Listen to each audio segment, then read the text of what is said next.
안녕하세요. Riding on the Korean wave. Welcome to Thursday's edition of The Culture Wave. I'm Kwon-soa in Seoul. Explore with us Korea's culture from all aspects and stay up to date with K-entertainment, K-webtoon, K-sports, K-everything. And as it is Thursday, we have our co-host Bella Kim joining me in the studio. Hello, Bella. Hi, Soa, and hello to everyone joining us today on The Culture Wave. I'm Bella, back again to co-host and fill you guys in with the latest in K-entertainment. Bella, it's been really rainy in the past few days here in many parts of the country. Right. And instead of outdoor activities, I see many more people going to watch movies. And we just had 2 animation movies being released in Korea yesterday. The King of Kings, which we have been waiting for, Detective Conan. So many movies to watch these days. Yes, and I think you'll definitely like the movie that I'm about to actually introduce right now. All right, then let's kick off with K-Enter today. So which movie are you talking about? I think it's a web novel-based movie that's gonna be watched around the globe? That is correct. Omniscient Reader, The Prophet, or 전지적 독자 시점 in Korean, has achieved pre-sales in 113 countries, a very promising sign for its box office chances around the world. The film is a fantasy action piece that follows Kim Dok-ja, an ordinary man who unexpectedly finds himself transported into the fantasy world of a novel he was reading. It stars Lee Min-ho, An Hyo-seop, Nana from After School, and also Jisoo from Blackpink. Omniscient Reader, The Prophet will kick off in Korean and Taiwanese theaters on July 23rd, followed by theaters in Indonesia, Hong Kong, Australia, the United States, and many more around the globe throughout July and August. There is a very chaotic yet exciting vibe you feel in the trailer. Definitely. I'm very much looking forward to that. So 23rd, that's the 23rd. date here in Korea. Yep.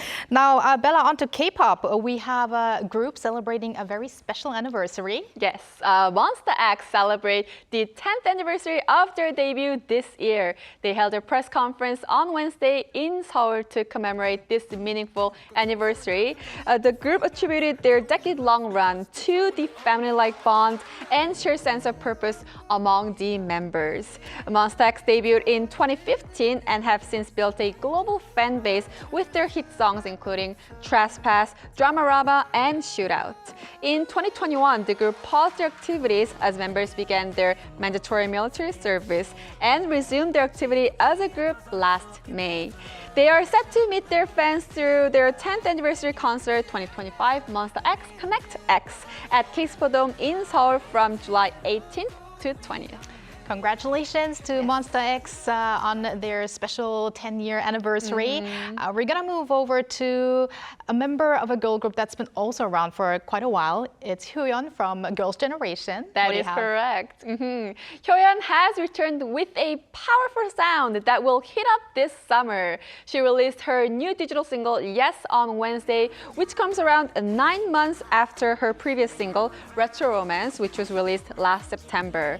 The new single, a sped-up house genre track, is catching the ears of the listeners with the repetitive keyword yes in its chorus. Now, Hyoyeon also debuted as a DJ in 2018, and she's actually on her 4th North American DJ Tour 2025 Summer USA Tour held in San Francisco, Los Angeles, New York, and Denver. Well, this song will definitely release the stress of many fans. Once you listen to it, you'll know what I mean with that. And yes, that wraps up K-Enter with you, Bella, but don't go anywhere. Yes, I'll stick around. And now let's see what our AI anchor Ari has in store for us today on the culture front. Ari, over to you. Hello and welcome to your AI guide to the latest cultural updates from Korea. Here's our top story. The Korea Tourism Organization has rolled out a special summer tourism feature on its integrated travel platform Visit Korea, targeting international tourists.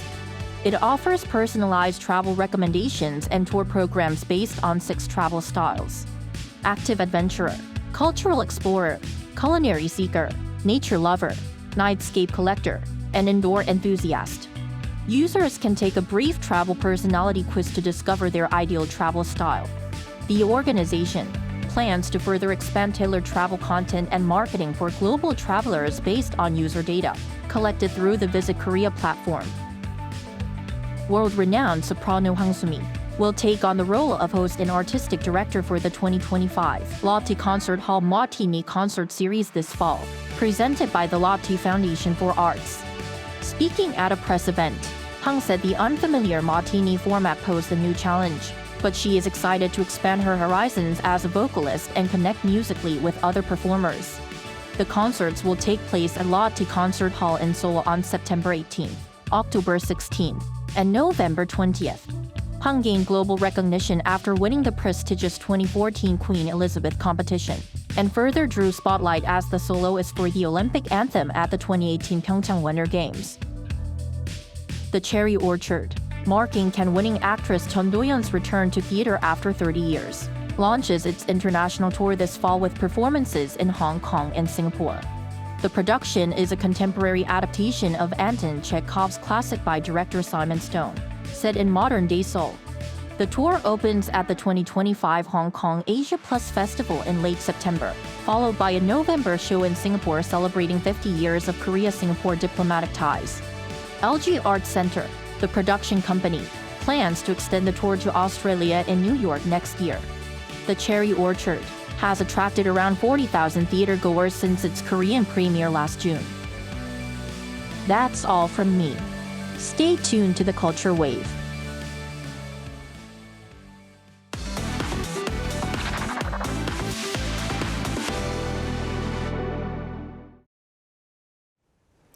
Global auditions to discover aspiring K-pop stars are gaining attention. One such audition was held in New York as part of the biggest annual dancing festival, K-Fan 2025. Cha Yun-kyung shows us how K-pop fans become K-pop artists. Global wannabe K-pop artists showed their talent in front of Korean entertainment agents during a global K-pop audition at the dancing festival K-Fan 2025 held in New York at the end of June. 13 teams and solo participants were on stage after passing the preliminaries, which involved around 100 teams. K-pop is something where you could express yourself and try out different concepts with other group members. If I keep working hard and I keep, taking opportunities and performing in festivals like these. I want to try new things, and I get stage fright really badly, but I want to put myself out there.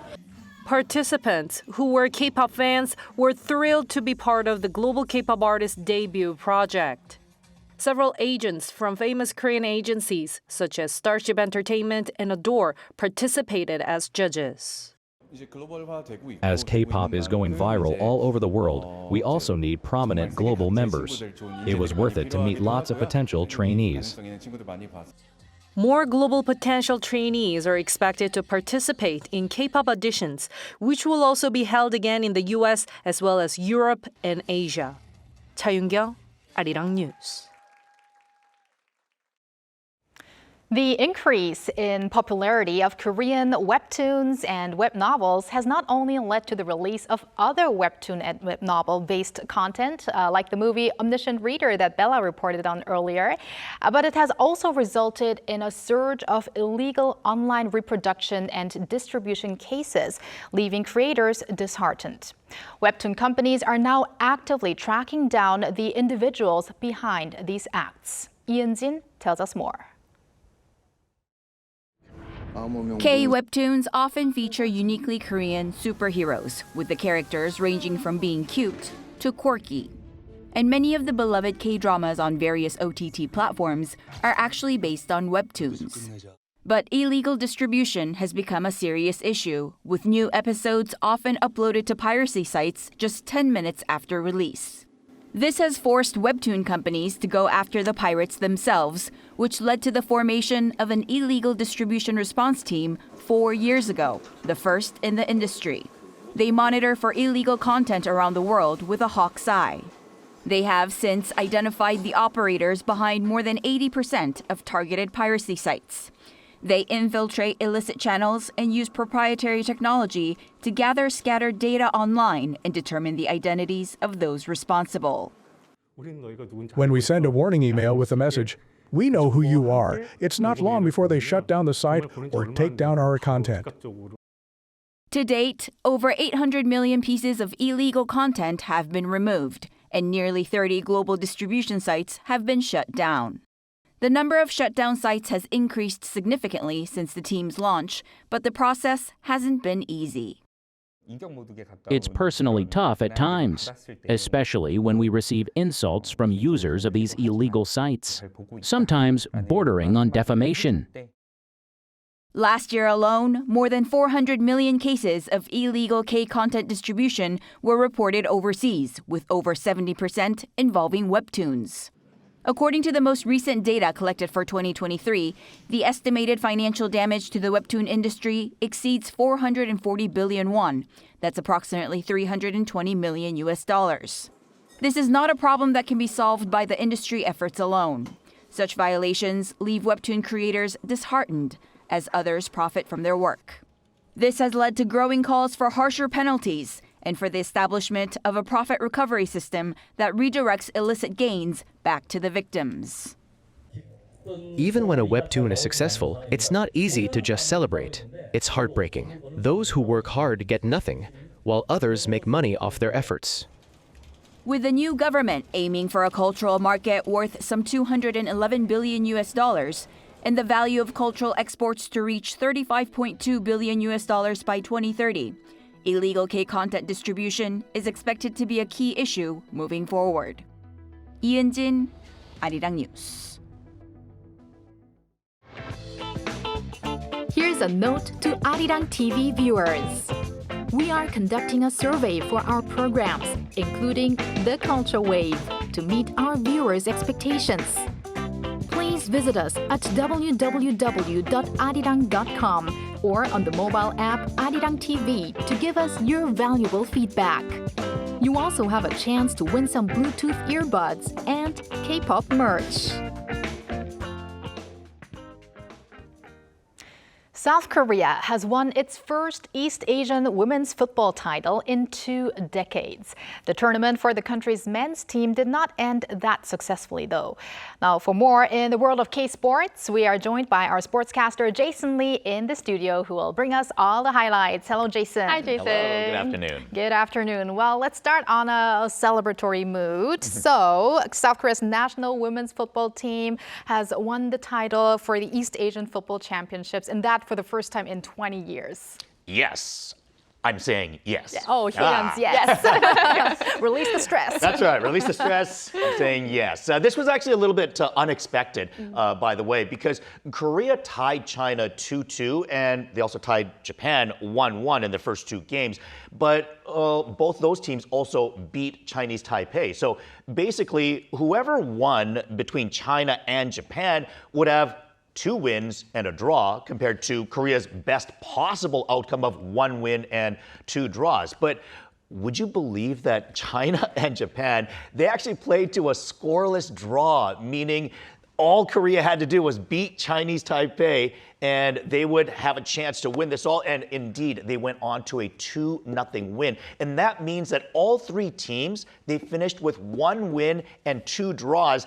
And the first tiebreaker is goals scored within the teams tied. And Korea had 3 goals total in those 2 games. China had 2 and Japan had just 1. So Korea would claim the title for the first time since the inaugural event, which dates all the way back to 2005, so 2 decades, as you mentioned. You could say, I mean, Korea earned this with their win over Chinese Taipei, but they definitely did need a little bit of luck with the scoreless draw between China and Japan. Who saw that coming? Certainly nobody, but that game was played before the Korea-Chinese Taipei game, so the team knew, oh, look, I mean, we got the good fortune we needed. We have to go out and win now, and they did just that. Well, it turned out very great, so congratulations to the team. And I would also like to say congratulations to Ji So-yeon, the veteran player, who was not the captain this time, but I heard that she was the first one to touch the trophy, and no one was against that because they know how good she's been doing over the years. And I might also add, by the way, Korea, of the 4 countries, they were ranked 3rd coming in. So clearly an upset result. getting the victory as well. Very surprising, but happy surprise result. Very happy. But on the other note, the East Asian football tournament did not wrap up so successfully for the men's team. You know, Korea fell short in their pursuit for the 6th title. So please give us a highlight on that as well. Yeah, clearly Korea beat Hong Kong 2-0. They also beat China 3-0, but they fell to Japan 1-0 in their final game. Japan was +7 going into that game, while Korea was +5. So Japan clearly had an advantage because all they had to do was tie and they would be tops in the standings, whereas Korea needed a win in order to be first in the overall standings. So a bit of a handicap for Korea going in. Meanwhile, Korea did give up a goal in just the 8th minute into the final contest, and then they simply couldn't score. Na Sang-ho actually hit the post just before Japan's goal, and Lee Jae-ho almost scored a spectacular volley that was stopped by the Japanese keeper. But in the end, Japan does go on to the victory. That is their 3rd E1 championship, but Korea actually still has more. They've won 5 of the 10 to date, and that's also Korea's 3rd straight loss, however, to Japan, which is actually the first time that that's ever happened with the senior men's national squad. Korea does still hold an edge. 42, 17, and 23 is their overall record in the senior squad against Japanese overall. So they're still doing very well against Japan, but they've lost the last 3 in a row. Right, so this time I guess the fortune was not really on the Korean team's side. But during this tournament, there were actually no European-based players. I don't know if that had any impact on the game or not, but there were opportunities for other K-leaguers and other players. So who made an impression on you this time? That's a very good question. And, you know, there were actually 10 players that were making their debuts with the senior national squad. So certainly a lot of opportunity for a lot of different players. And I have to admit that, you know, no player really wowed me that much, but players that did stand out from the pack, let's say, I would say in particular midfielder Hyun was noticeable. And what I liked about his game was his ability to make accurate long passes, which can be difficult to do, but from the midfield, that's very important. He made a brilliant 20-yarder to Kang Sang-yoon for a goal against Hong Kong, and it was a nice goal by Kang, by all means, but what I noticed about that play was actually the pass by Hyun, and I think at the highest level, it's passes like that can make a difference in the game by springing a forward free for an easy goal. So I thought that was very noticeable. The other player I want to mention is Iho Jae, who scored Korea's 2nd goal against Hong Kong. Now, that was his first goal with the senior squad, and what I liked about it is that it was a header. Now, you might say, a header? Well, there's a lot of goals that are scored by headers. What's the big deal about a header goal? Well, what I liked about it is that Eo Jae is 193 centimeters tall, which translates to about 6'3". He's one of the taller Koreans, certainly the tallest Korean forward. And if he were to become a regular, then I think it can add a lot. Or even if he's not a regular, even if he's just like a late game substitute when they need a goal, they need some aerial help for set plays, corner kicks, things like that. When they're in desperation, need of a goal, he could be a guy that they insert. So I'm not saying that he's going to become a mainstay immediately, but I think at the very least, watching him be able to play well in the air, I'm curious to see more of what he can do leading up to the World Cup. Leading up to the World Cup. So that will actually really, this tournament may have an impact on the lineup at the World Cup. So let's keep our eyes on the national team. And now let's shift over to baseball and the KBO, the All-Star game, which we talked about a number of times before. So that was on the weekend. And Team Nanum defeated Team Dream 8-6. So what stood out in the games? Yeah, that's right. The Nanum team is made up of players from the LG Twins, the Kia Tigers, NC Dinos, KIUM Heroes, and the Hanwha Eagles. They actually got 2 of the top 3 teams represented there. And Team Dream actually led 1-0. They scored in the top of the first inning, but then Team Nanum immediately responded with 4 runs in the bottom of the inning, helped by a 2-run Pak Dong-won home run. The LG catcher would be named the game's MVP for that shot. He also had 3 total hits in the game, also 3 RBI. He would receive a brand new Kia EV4 for his performance. So congratulations to him, and he gets a brand new car for it too. Wow, very jealous. But on the other side, like the entertainment side, because KBO AllStar is, fans always look forward to those things that baseball players, the players prepare, right? Not what they prepare for the fans. So which player kind of stood out to you, and which player caught the eyes of the fans this year? Yeah, very good point. I think, all All-Star games in Korea, it's all about entertaining the fans. So much of it, it's more about the fun costumes and planned entertainment to keep everything lighthearted and fun compared to just the score on the scoreboard and, a lot of more spectacles and memorable events. When I look back on it, I'll always remember Hanwha's Cody Ponce. He entered as Darth Vader, so I thought that was really interesting. Looked as Victor Reyes stepped into the batter's box wearing a Korean hanbok, and twin center fielder Park Kye-min showed up as Spider-Man along with his kid. My favorite part, however, it was a bit of a surprise. SSG Landers pitcher Iro-un dressed up as a Boy Scout in the uniform. If you've seen the animation Up, there's a character that's a Boy Scout there named Russell, and he's kind of dressed up at him, but you've got to know the full story because Iro-un is only 20 years old. And he's a big guy for a 20-year-old kid, but he's got a baby face. I mean, he looks like a middle school student. I mean, I would say my elementary school kids, they probably look older than he does. So the fact that he came in wearing a full-on Boy Scout costume, I thought it was just hilarious knowing the context of just, who he's known as. Wow. Right, the fans probably had lots of fun at the game. But let's now talk about something else that might be a little bit more serious. There's been some more leadership changes, this time with Kiwoom, and not only parting with their manager, right? Yeah, that's right. Some major changes, actually. Kiwoom cleaned house, firing manager Hong Won-gi, also general manager Ko Hyung-wook, and even bench coach Kim Chang-hyun. So this team has finished dead last in each of the last 2 seasons, and they're probably going to make it 3 in a row by finishing last this season as well. Kiwoom has obviously lost some very good players in Lee Jung-hoo, Kim Hae-sung, Kim Ha-sung that have all gone over to Major League Baseball, but they've also received over $20 million in compensation for these guys that obviously wasn't properly spent to reinvest into the team. So at the very least, I think the fact that the team is doing so poorly, they haven't reinvested into free agency to make this team stronger.